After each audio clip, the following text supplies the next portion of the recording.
Araling Panlipunan for Term 1, Week 10. Mga pinagkukunang yaman ng bansa o ang likas na yaman, lupa.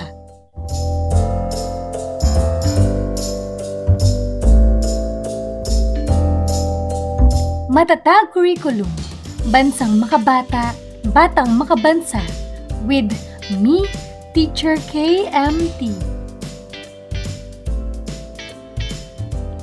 Magandang araw mga bata! Ngayon ay pag-aaralan natin ang tungkol sa mga pinagkukunang yaman ng bansa o ang likas yamang lupa. Mga kasanayan.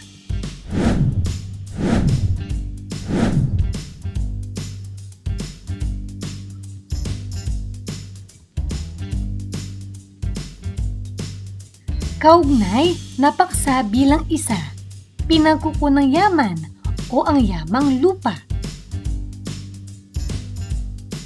Maikling balik-aral. Panoorin ang video tungkol sa mga yamang lupa sa ating bansa pagkatapos sagutin ang mga sumusunod na katanungan.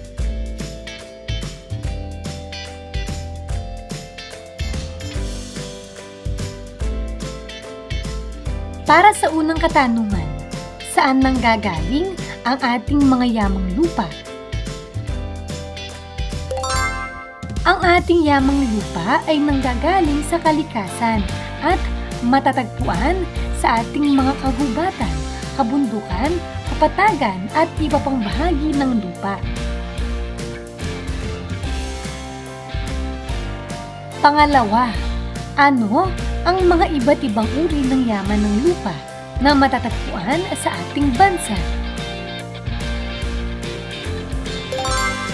Ang mga yamang lupa ay kinabibilangan ng mga puno, halaman, palay, mais, gulay, prutas at mga mineral tulad ng ginto, tanso at nikel. Pangatlo, ano-ano ang mga kagamitan at produkto na nakukuha sa mga yamang lupa? Nakakagawa tayo ng bahay, mesa, upuan, papel, pagkain, alahas at iba pang produkto mula sa yamang lupa. Pang-apat, bakit mahalaga ang mga yamang lupa? Mahalaga ang mga yamang lupa dahil nagbibigay ito ng pagkain, hanap buhay, mga materyales sa paggawa ng iba't ibang produkto at tumutulong sa pag-unlad ng ekonomiya ng ating bansa. Ang pinagkukunang yaman ay mga bagay na nakukuha natin mula sa kalikasan na ginagamit upang matugunan ang ating pangangailangan at kabuhayan.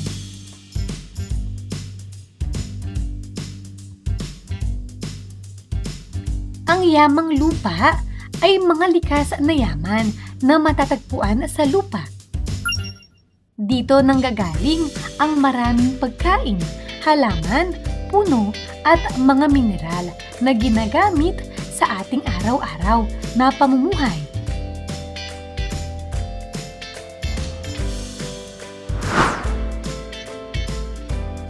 Halimbawa ng yamang lupa: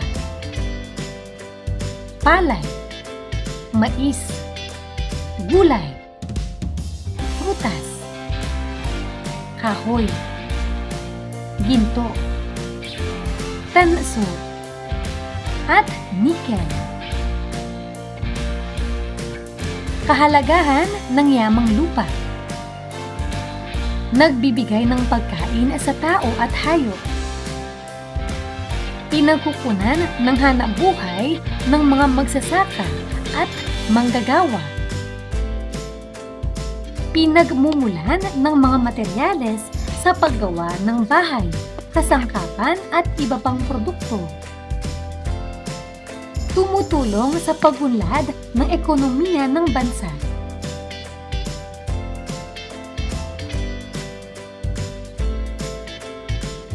Ngunit, paano natin ito pangangalagaan? Magtanim ng mga puno at halaman. Iwasan ang iligal na pagputol ng puno. Huwag magsunog ng basura sa kagubatan. Gamitin ng wasto ang mga likas na yaman. Sumunod sa mga batas na nagpoprotekta sa kalikasan. Tandaan, ang yamang lupa ay mahalagang biyaya ng kalikasan. Kapag ito ay ating inalagaan at ginamit ng wasto, makikinabang hindi lamang tayo kundi pati na ang mga susunod na henerasyon. Maikling pagsusulit. Basahin ang bawat pangungusap. Isulat ang tama kung wasto ang isinasaad at mali kung hindi. Una, ang yamang lupa ay mga likas na yaman na matatagpuan sa lupa. Pangalawa, ang palay, mais at gulay ay mga halimbawa ng yamang lupa. Pangatlo, ang yamang lupa ay hindi mahalaga sa kabuhayan ng tao.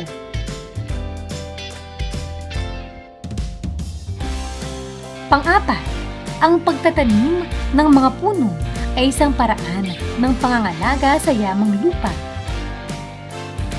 Pang-lima, dapat putulin ang mga puno nang walang pahintulot upang dumami ang kita.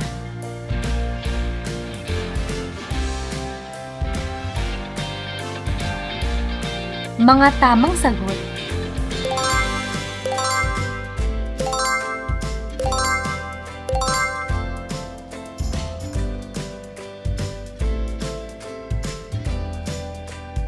Kaugnay na paksa bilang dalawa, mga hamon at pagtugon sa mga gawaing pangkabuhayan ng bansa. Gawain. Ang yamang lupa at tubig ay dalawang mahalagang bahagi ng kalikasan na nagbibigay buhay sa maraming hanapbuhay sa komunidad. Sabihin kung ano ang tawag sa mga gawaing pangkabuhayan na inilalarawan sa bawat pahayag. Para sa unang bilang, nagtatanim ng mga halamang nakakain gaya ng palay, mais, niyog, tubo, gulay at prutas. Anong hanap buhay ito? Magaling. Pagsasaka. Pangalawa, naghuhukay ng ginto at bakal. Anong hanap buhay ito? Tama. Pagmimina.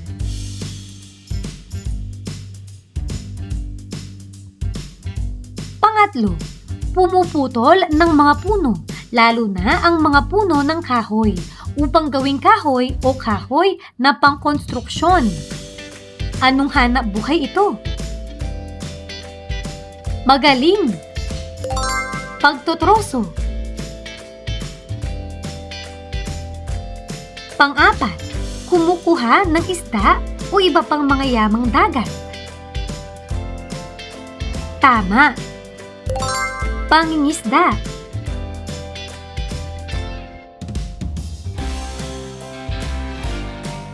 Pang-lima, nagmimina o kumukuha ng mga mineral, metal, o iba pang yamang mula sa kalaliman ng lupa. Anong hanap buhay ito? Napakagaling! Pagmimina. Maraming iba't ibang hamon ang kinakaharap ng mga gawaing pangkabuhayan sa isang bansa.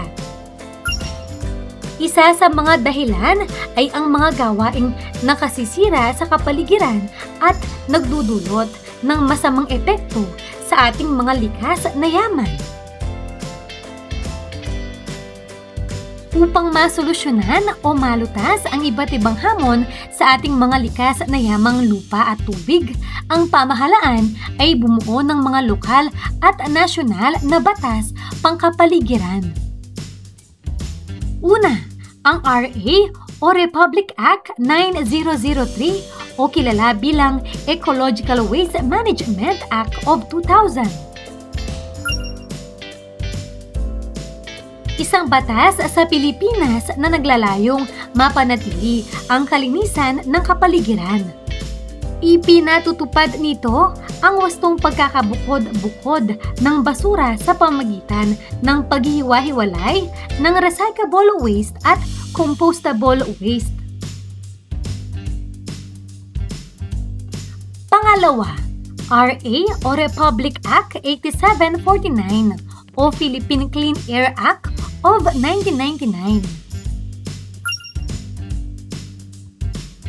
Naglalayong bawasan ang polusyon sa hangin sa pamamagitan ng regulasyon ng mga emisyon ng sasakyan, pagsasailalim sa pagsusuri ng mga emisyon ng sasakyan upang limitahan ang nakalalasong pollutants, kontrolin ang paninigarilyo sa mga pampublikong lugar at sasakyan, at pagtutol sa pagsusunog ng basura.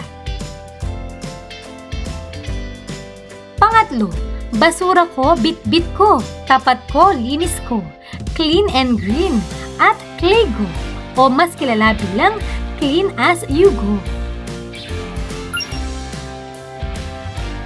Ang bawat pamayanan ay may mga panuntunan para sa pangangalaga ng kalikasan na naglalayong suportahan ang pamahalaan sa pagpapalinis ng kapaligiran at pangangalaga sa kalusugan ng mamamayan. Kasama sa mga programa ang Basura Ko, Bit-Bit Ko, Tapat Ko, Linis Ko, Clean and Green, at Clego o Clean as You Go na naglalayong linisin ang sariling kalat bago umalis sa isang lugar. Maikling pagsusulit. Paano to? Isulat ang tamang sagot sa patlang. Una, ang patlang ay batas tungkol sa wastong pamamahala ng basura. Pangalawa, ang patlang ay batas na naglalayong bawasan ang polusyon sa hangin. Pangatlo, ang ibig sabihin ng Clego ay pang-apat, ang programang patlang ay naghihikayat na dalhin ang sariling basura kung walang tamang basurahan.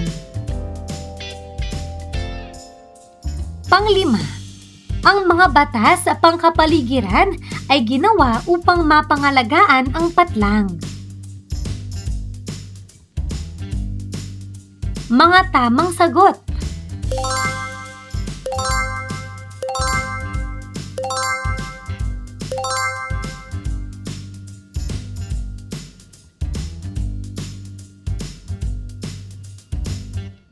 Kaugnay na paksa bilang 3. Epekto ng pakinabang pang-ekonomiko ng mga likas na yaman o ang lupa sa tao, sa kanyang kabuhayan, kapaligiran at kultura. Maikling balik-aral. Kumpletuhin ang pangusap batay sa nakaraang aralin. Piliin ang mga sagot sa loob ng kahon. Para sa unang bilang, ang Pilipinas ay binubuo ng malalawak na patlang. Pangalawa hanggang pangatlo, sa kapatagan matatagpuan ang malalaking taniman ng patlang at patlang.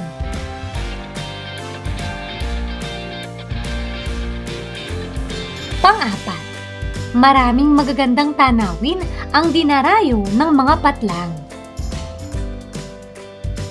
Panglima, ang mga troso na ginagawang plywood ay yaman na matatagpuan sa patlang. Mga tamang sagot.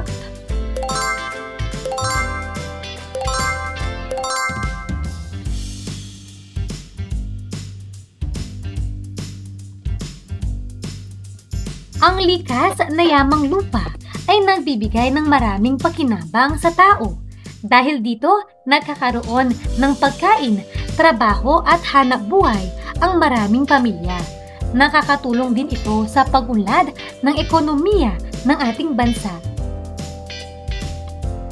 Una, pakinabang sa industrialisasyon. Ang mga likas na yaman lupa ay mahalagang sangkap sa industrialisasyon. Ang mga ito ay ginagamit sa pagproseso at produksyon ng mga kalakal na nagbibigay trabaho at kita sa maraming tao. Pangalawa, pakinabang sa agraryano. Ang agrikultura ay isang pangunahing sektor sa maraming ekonomiya at likas na yaman tulad ng lupa ay nagbibigay katuturan sa pagsasaka. Ang mga produktong agrikultura ay nagsusustento sa malaking bahagi ng populasyon. Pangatlo, pakinabang sa turismo. Ang magagandang tanawin at kalikasan ay naghahatid ng kita sa pamamagitan ng turismo. Ang mga turistang bumibisita ay nag-iwan ng pera sa komunidad, lumilikha ng trabaho at nagpapalaganap ng ekonomikong aktibidad sa populasyon. Talakayin natin ang epekto sa kabuhayan. Kapag ginagamit ng tama ang yamang lupa, nananatiling malinis at masagana ang kalikasan. Ngunit kung aabusuhin ito tulad ng iligal na pagputol ng puno at pagmimina, maaring masira ang kagubatan at lupa. Epekto sa kultura. Ang yamang lupa ay bahagi ng pamumuhay at tradisyon ng mga Pilipino. Maraming pagdiriwang at kaugalian ang may kaugnayan sa pagsasaka, tulad ng pagdiriwang ng masaganang ani.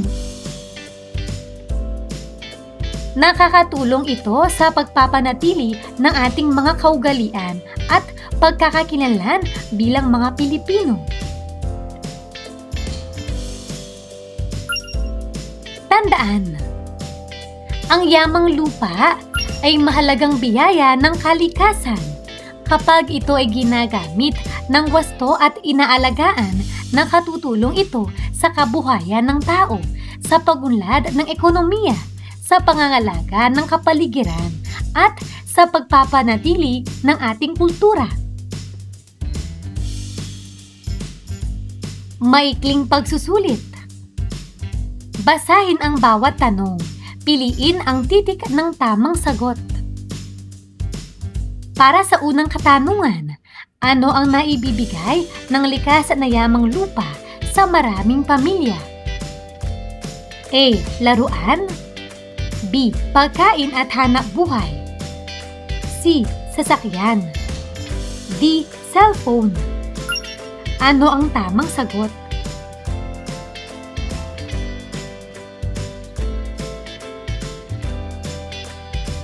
Pangalawa, saan ginagamit ang mga likas na yamang lupa sa industrialisasyon? A. Sa paglalaro. B. Sa pagproseso at produksyon ng mga kalakal. C. Sa panonood ng telebisyon. D. Sa paglalakbay.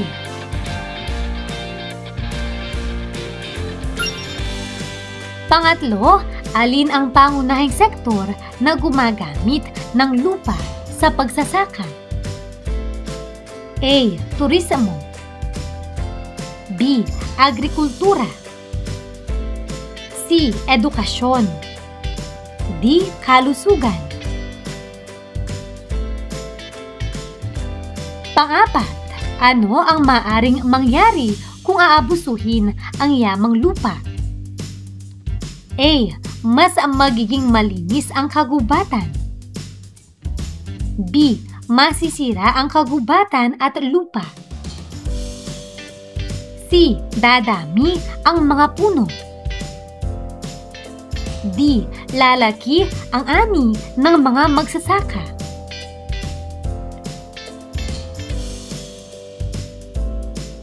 Panglima, paano nakatutulong ang yamang lupa sa kultura ng mga Pilipino? A. Pinapanatili nito ang mga kaugalian at tradisyon. B. Pinapahinto nito ang mga pagdiriwang. C. Pinababayaan nito ang kalikasan. D. Wala itong naitutulong sa kultura. Mga tamang sagot.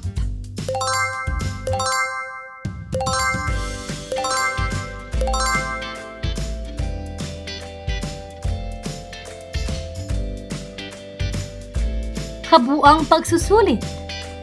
Paano to? Basahin ang bawat pangusap. Isulat ang tama kung wasto ang pahayag at mali kung hindi. Una, ang yamang lupa ay mga likas na yaman na matatagpuan sa lupa. Pangalawa, ang ginto, tanso at nikel ay mga halimbawa ng yamang lupa. Pangatlo, ang pagsusunog ng basura sa kagubatan ay nakatutulong sa pangangalaga ng kalikasan.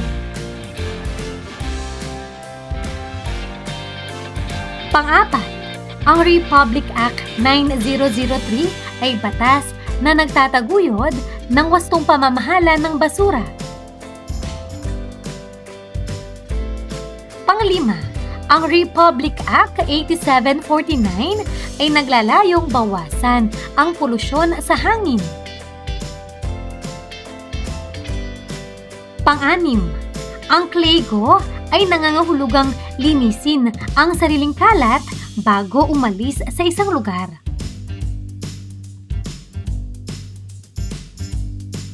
Pang-pito, ang yamang lupa ay mahalaga sa agrikultura, industrialisasyon at turismo.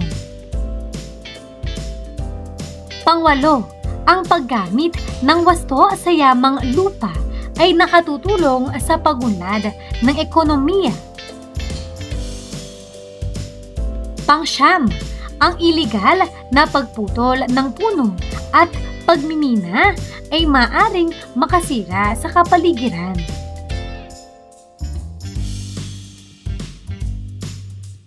Pang-sampu, ang yamang lupa ay walang naitutulong sa kultura at kabuhayan ng mga Pilipino. Mga tamang sagot.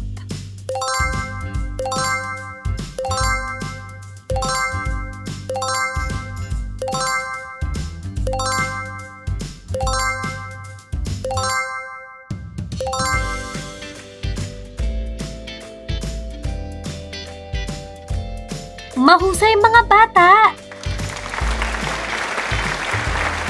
Ano ang mga natutuhan mo sa araw na ito?